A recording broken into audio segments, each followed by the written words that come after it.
Oui, bonjour. Je vais donc lire le chapitre 9, 10, 11 et 12 du livre de Jérémie. Jérémie chapitre 9. Oh, si ma tête était remplie d'eau, si mes yeux étaient une forêt jour et nuit, les morts de la fille de mon peuple.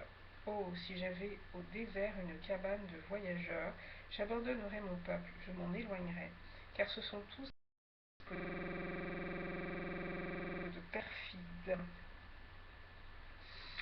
Ils ont la langue tendue comme un arc et lancent le mensonge. Ce n'est pas par la vérité qu'ils sont puissants dans le pays, car ils vont de méchanceté en méchanceté, et ils ne me connaissent pas, dit l'Éternel. Que chacun se tire pour son ami, et qu'on ne se fie à aucun de ses frères, car tout frère cherche à tromper, et tout ami répand des calomnies. Ils se jouent les uns des autres, ils ne disent point la vérité, ils exercent leur à mentir, ils s'étudient à faire le mal. Ta demeure est au sein de la fausseté. C'est par fausseté qu'ils refusent de me connaître, dit l'Éternel. C'est pourquoi ainsi parle l'Éternel des armées. Voici, je les saurai, je les éprouverai. Car comment agir à l'égard de la fille de mon peuple? Leur langue est un trait meurtrier. Ils ne disent que des mensonges. De la bouche, ils parlent de paix à leur prochain. Et au fond du cœur, ils lui dressent des pièges. Ne les châtierai-je pas pour ces choses-là, dit l'Éternel? Ne me vengerai-je pas d'une pareille nation? Sur les montagnes, je veux pleurer et gémir. Sur les plaines du désert, je prononce une complainte. Car elles sont brûlées, personne n'y passe. On n'y entend plus la voix des troupeaux. Les oiseaux des ciel et les bêtes ont pris la fuite, ont disparu. Je ferai de Jérusalem un monceau de ruines, un repère de chacals, et je réduirai les villes de Juda en un désert sans habitants. Où est l'homme sage qui comprenne ces choses, qui le dise, celui à qui la bouche de l'Éternel a parlé? Pourquoi le pays est-il détruit, brûlé comme un désert où personne ne passe? L'Éternel dit, c'est parce qu'ils ont abandonné ma loi que j'avais mise devant eux, parce qu'ils n'ont point écouté ma voix et qu'ils ne l'ont point suivie. Parce qu'ils ont suivi les penchants de leur cœur et qu'ils sont allés mal, comme leurs pères le leur ont appris. C'est pourquoi ainsi parle l'Éternel des armées, le Dieu d'Israël. Voici, je vais nourrir ce peuple d'absinthe, et je lui ferai boire des eaux empoisonnées. Je les disperserai parmi des nations que n'ont connu ni eux ni leurs pères, et j'enverrai derrière eux, je les ai exterminés. Ainsi parle l'Éternel des armées. Les pleureuses et qu'elles viennent, les femmes habiles, elles viennent. Qu'elles se hâtent de dire sur nous une complainte et que les larmes tombent, car des cris lamentables se font entendre au-dessus. Et quoi? Nous sommes détruits, nous sommes couverts de honte. On a renversé nos demeures. Femmes, écoutez la parole de l'Éternel, et que votre oreille saisisse ce que dit sa bouche. Apprenez à vos filles des chants lugubres. Enseignez-vous des complaintes les unes aux autres plutôt. Car la mort est montée par nos fenêtres, elle a pénétré dans nos palais. Elle extermine les enfants dans la rue, les jeunes gens sur les places. Dit : Ainsi parle l'Éternel. Les cadavres des hommes tomberont comme du fumier sur les champs, comme une tombe derrière le moissonneur une gerbe, que personne ne ramasse. Ainsi parle l'Éternel, que le sage ne se glorifie pas de sa sagesse, que le fort ne se glorifie pas de sa force, que le riche ne se glorifie pas de sa richesse, et de me connaître, de savoir que je suis l'Éternel, qui exerce la bonté, le droit et la justice sur la terre, car c'est à cela que je prends plaisir, dit l'Éternel.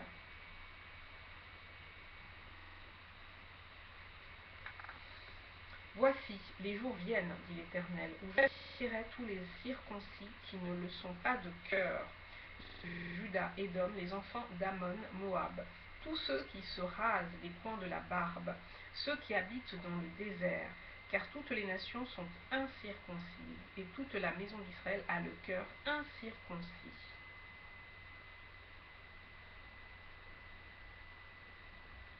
Chapitre 10. Écoutez la parole que l'Éternel vous adresse, maison d'Israël. Ainsi parle l'Éternel. n'écoutez pas la voix des nations et ne craignez pas les signes du ciel, parce que les nations les craignent, car les coutumes des peuples ne sont que vanité. On coupe le bois dans la forêt, la main de l'ouvrier le travaille avec la hache.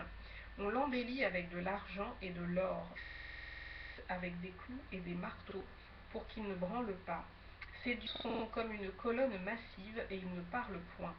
On les porte parce qu'ils peuvent marcher.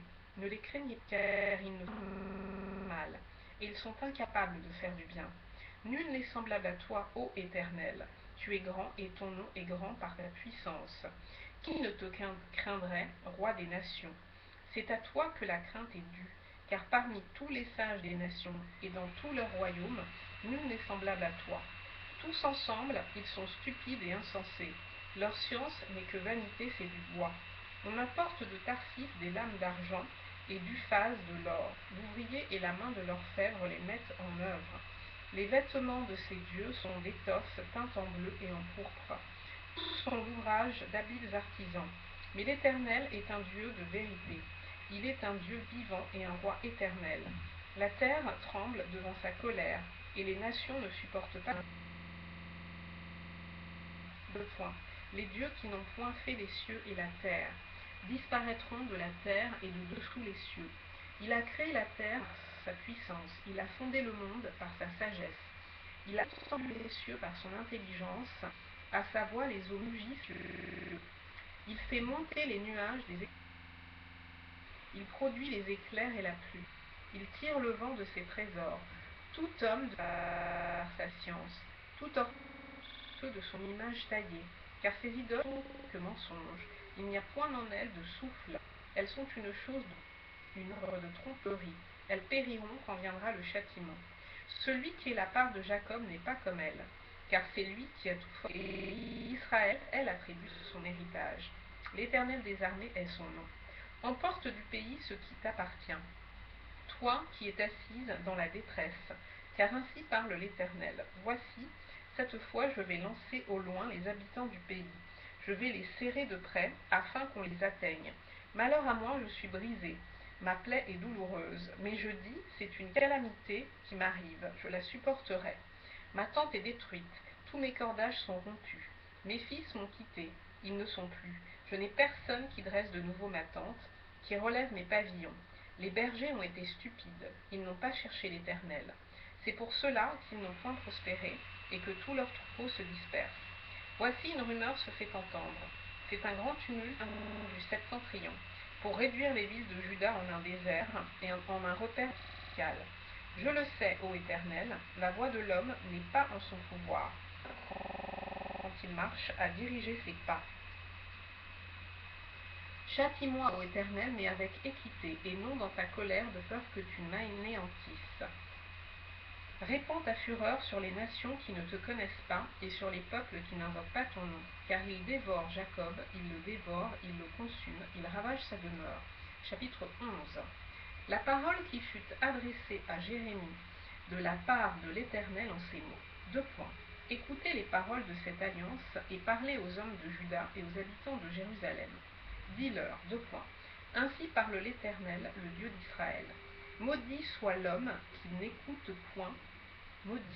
n'écoute point les paroles de cette alliance, que j'ai prescrite à vos pères, le jour où je les ai fait sortir du pays d'Égypte, de la fournaise de fer, en disant, écoutez ma voix, et faites tout ce que je vous ordonnerai, alors vous serez mon peuple, je serai votre Dieu, et j'accomplirai le serment que j'ai fait à vos pères.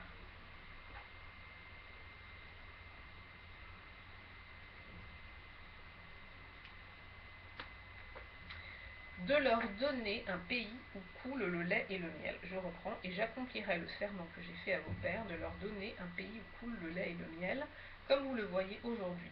Et je répondis, 2 points, Amen, Éternel.